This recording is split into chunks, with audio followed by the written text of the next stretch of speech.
నాతో మాట్లాడుమయ్యా, నన్ను దర్శించుమయ్యా.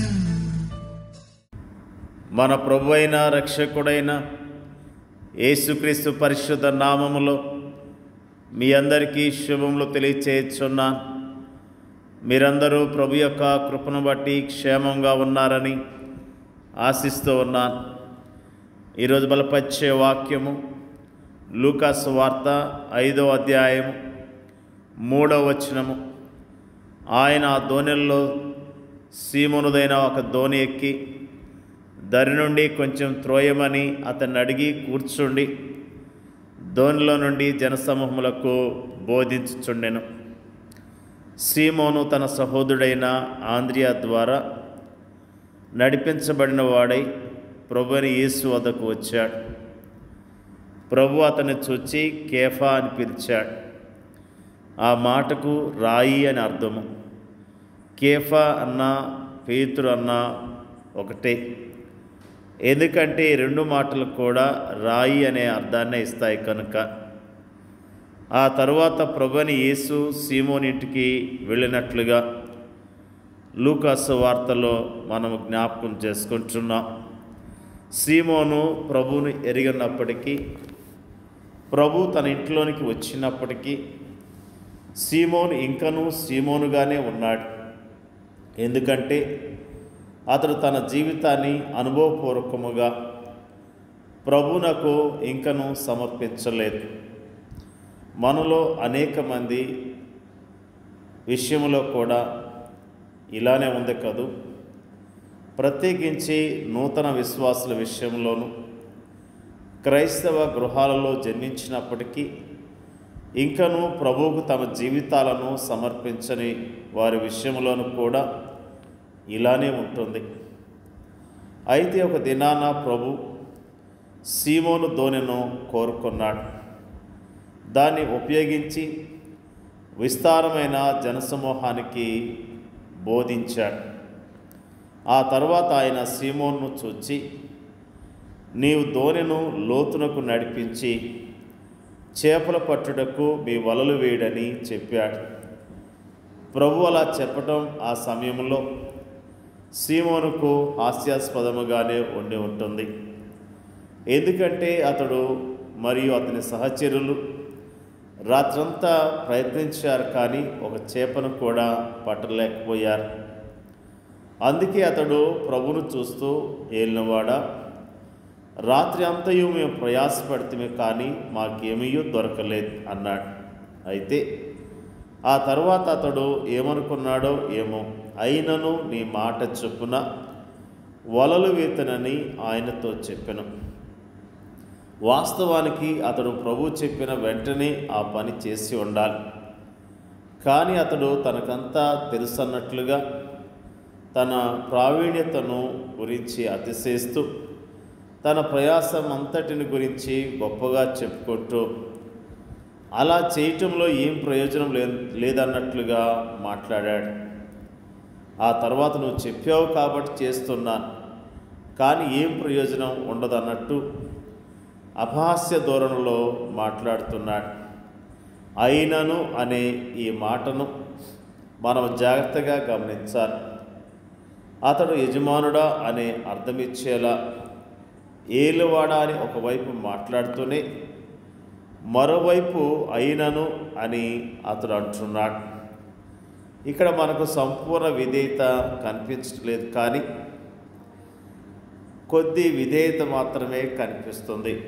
అయితే ఆ తర్వాత అతడు వలను నీళ్ళలోనికి వేయగానే వల పిగిలిపోయేంతగా విస్తారమైన చేపలు పడ్డాయి. ప్రభు మాట శక్తివంతమైన మాట, అది నెరవేర్పులోనికి వచ్చే మాట. ఆయన చేపలు పట్టుటకు మీ వలలు వేయడని చెప్పాడు, కానీ ఖాళీ వలలు పైకొచ్చుటకు వలలు వేయడని అనలేదు. చేపల పట్టుటకు అని ఆయన పలికిన మాట వారు ఊహించినంతగా కార్యరూపంలోనికి వచ్చింది. మన ప్రభు వాగ్దానాలు నెరవేర్చేవాడు. అయితే విశ్వాసంతో ఆయన వాగ్దానము హత్తుకునేందుకు బదులుగా మనము మన అవిశ్వాసంతో వాటిని కుదించి వేస్తూ ఉంటాం. అప్పుడు ఒక అద్భుతమైన విషయం జరిగింది. సీమోను పేతురు అది చూచి యేసు మోకాలు ఎదుట సాగిలపడి, ప్రభువా, నన్ను విడిచిపోము, నేను పాపాత్మునని చెప్పెను. సీమోను కళ్ళు తెరవబడ్డాయి. యేసును ప్రభువుగాను రక్షకునిగాను పరిశుద్ధునిగాను గుర్తించాడు. తాను పాపినని గుర్తిస్తూ ఆయన పాదాల చెంత రోధించాడు. ఇక్కడ ఏం జరిగింది? ఒక వ్యక్తి తాను పాపిగా గుర్తిస్తూ తాను పాపినని ఒప్పుకుంటూ రక్షకుని పాదాల చెంతకు చేరాడు. ఫలితముగా ఆ పాపిలో రక్షణ కార్యం జరిగింది. జాగ్రత్తగా గమనించండి.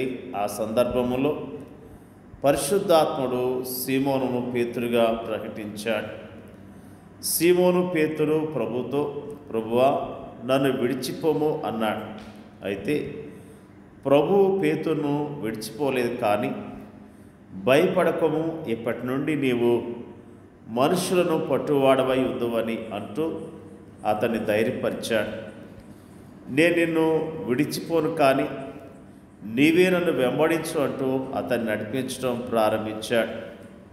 అతని జీవితంలో దేవుని ఉద్దేశము సఫలీకృతమైనట్లుగా కడవరకు అతన్ని నడిపించాడు. ఎంత అద్భుతమైన ప్రభు! అతడు కానీ మనము కానీ చేయవలసిందల్లా ఆయన వెంబడించడమే. దేవుని యొక్క వాక్యంలో మనము జ్ఞాపకం చేసుకుంటూ ఉన్నాం. పేతురు ప్రభు యొక్క శక్తిని గుర్తించగలిగాడు. మొట్టమొదటిగా అతడు తన స్వశక్తి మీద ఆధారపడినట్లుగా మాట్లాడాడు. ప్రభు మాటను సరిగా నమ్మలేకపోయాడు. అయినను అనే మాటను వాడినట్లుగా జ్ఞాపకం చేసుకున్నాం.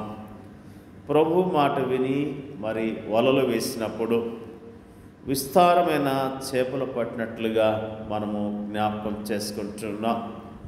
పరిచర్య చేస్తున్న సేవకులమైన మనము, విశ్వాసులమైన మనము ఆయన మాట చొప్పున సువార్త పరిచర్య చేయవలసిన వారమై ఉన్నాం. ఆయన చెప్పిన రీతిగా ఆయన పంపించిన చోటుకు వెళ్ళి మనము సువార్తను ప్రకటించవలసిన వారమై ఉన్నాం. ఎప్పుడైతే మనము ఆయన నడిపించినట్లుగా మనము వెళ్ళి సువార్త ప్రకటిస్తామో అక్కడ దేవుడు కార్యాలు జరిగించడానికి సిద్ధముగా ఉన్నాడు. మరి దేవుని యొక్క వాక్యములో ఫిలిప్పు ఆ నపుంసకుని యొద్దకు పరిగెత్తుకుంటూ వెళ్ళాడు. పరిశుద్ధాత్మ దేవుడు అతని యొద్దకు పంపించాడు. అతనితో ఫిలిప్పు మాట్లాడాడు, సువార్తను చెప్పగలిగాడు. ఆ నపుంసకుడైన అధికారి సువార్త విని ప్రభుని అంగీకరించాడు, బాప్తిసం కూడా తీసుకున్నాడు. పరిశుద్ధాత్మ దేవుడు మనం నడిపించినట్లుగా దేవుని చిత్తానుసారంగా పరిచర్య చేస్తూ దేవుని కనపరుద్దాం. దేవుని యొక్క వాక్యాన్ని దీవించుగాక. పరిశుద్ధులైన మా తండ్రి, నీకు వందనాలు, స్తోత్రాలు. పేతురు యొక్క జీవితంలో అద్భుతాన్ని జరిగించినందుకు నీకు స్తోత్రాలు తండ్రి. పేతురు జీవితంలో జరిగించిన కార్యాన్ని బట్టి వందనాలు తెలియజేస్తూ ఉన్నాం. ప్రభువా, నీ యొక్క శక్తిని చూడటానికి, నీ యొక్క గొప్పతనాన్ని తెలుసుకోవటానికి పేతురికి ఇచ్చిన అవకాశాన్ని బట్టి స్తోత్రాలు తెలియజేస్తూ ఉన్నాను. మరి ముఖ్యంగా పేతుర్ని అయ్యా మీరు జ్ఞాపకం చేసుకొని మీరు ఆశీర్వదించారు ప్రభువా. పరిచయలో వాడుకున్న విధానం బట్టి నీకు వందనాలు తెలియజేస్తూ ఉన్నాం. మా దేశాన్ని, మా దేశ ప్రజలను రక్షించండి, కాపాడండి ప్రభువా. మా దేశంలో నీ పరిచర్య చేస్తున్న సేవకులందరికీ కూడా నీ మాట విని నీ మాట చొప్పున పని చేయటానికి, నీ నామములో అనేకమైన ఆత్మలు సంపాదించడానికి మీరే సహాయం చేయండి అయ్యా. ప్రార్థన చేయించున్నాం. ఇచ్చిన ఈ సమయాన్ని బట్టి నీకు వందనాలు తెలియజేస్తున్నాం. వాక్యం వింటున్న ప్రతి సహోదరుని సహోదరిని జ్ఞాపకం చేసుకోమని ప్రార్థన చేయించున్నాం. మా దేశంలో నీ పరిచర్య చేస్తున్న సేవకులను, వారి కుటుంబాలను జ్ఞాపకం చేసుకోండి. నీ ఆత్మ ద్వారా ఒక్కొక్కరు నడిపించని, ఒక్కొక్కరిని బలపరచమని మరి ముఖ్యంగా ప్రార్థన చేయించున్నాం తండ్రి. మరి ముఖ్యంగా అయ్యా నీ నామములో మాకు ఇచ్చిన ఈ సహవాసాన్ని బట్టి, నీ వాక్యాన్ని ధ్యానించడానికి ఇచ్చిన అవకాశాన్ని బట్టి నీకు వందనాలు. నీ నా మహిమార్థమై ఈ లోకంలో నీ కొరకు జీవించడానికి మీరే సహాయం చేయండి. మమ్మల్ని అధికంగా దీవించమని యేసుక్రీస్తు పరిశుద్ధ నామములో అడిగి వేడుకొంచున్నాం పరలోకమందున్న మా తండ్రి. ఆమేన్.